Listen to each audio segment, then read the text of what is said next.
And let's now switch attention to the Democratic Republic of Congo, or DRC, where the Rwandan-backed M23 rebels have been advancing deep in the mineral-rich eastern region. And now the African Union has sent a stark warning that Congo could very well break up if the situation in the eastern part of the country remains the same. The African Union's Peace and Security Commissioner has said that the organization is strictly against the balkanization of eastern DRC. What does he mean and why is this being said? Our next report getting you the complete story.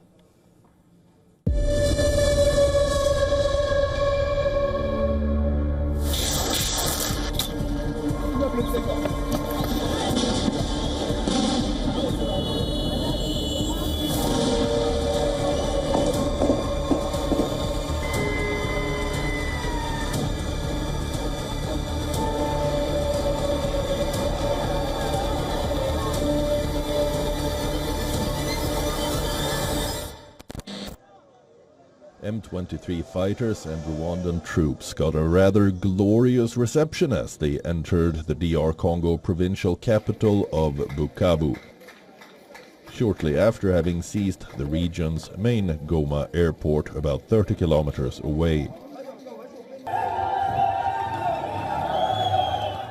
Here are images and scenes of celebration, with people on the streets clapping and cheering on as the fighters marched and drove into the city center.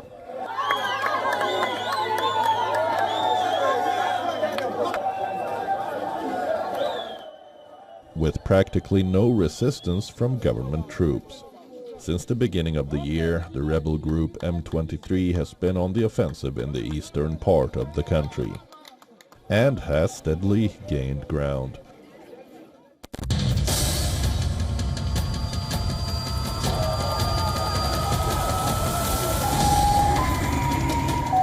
Bukavu being the second key city after Goma and home to 1 million people to fall to the rebels in the mineral-rich region in the past few weeks. A fall barely defended by the Congolese armed forces or the FARDC. A move which could lead the M23 forces to gain complete control in the coming days. Reacting to this, Congolese President Felix Tshisekedi slammed what he said were Rwanda's expansionist ambitions, as well as accused Rwanda of ignoring calls for an immediate ceasefire. As the troops closed in on Bukavu's outskirts, shops and businesses had closed in the city, while frightened civilians were seen fleeing homes.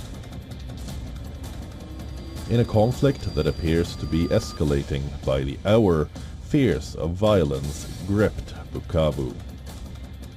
So much so that the civil groups urged Congolese troops not to fight in the city.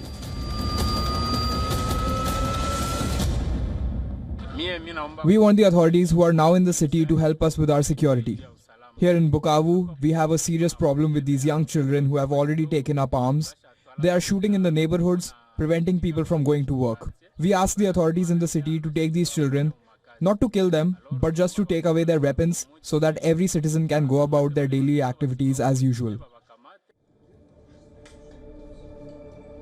On the other hand, the leaders of the African Union warn against the balkanization or the breakup of the DRC. The AU's Peace and Security Commissioner told reporters that they are demanding for the immediate removal of M23 and their supporters from all towns and cities, including the Goma airport. The only way to solve the problem in Eastern DRC is for all parties to sit around the table. And the African Union is ready to play that mediation role. The rapid advance of rebel forces in the country's east since the beginning of 2025 has stoked fears of a broader regional war, which dates back to tensions and clashes that erupted during the Rwandan genocide in 1990. And decades later, as it stands now, it is no longer just a regional conflict, but one that has rattled other nations as well. From the looks of it, the rebels appear to be pretty much unstoppable when it comes to capturing more territories and taking them swiftly under control. What happens next? Will peace return soon or remain a distant hope in the strife-torn region? Bureau Report, WION World is One. To stay up to speed with the latest news, download the WION app and subscribe to our YouTube channel.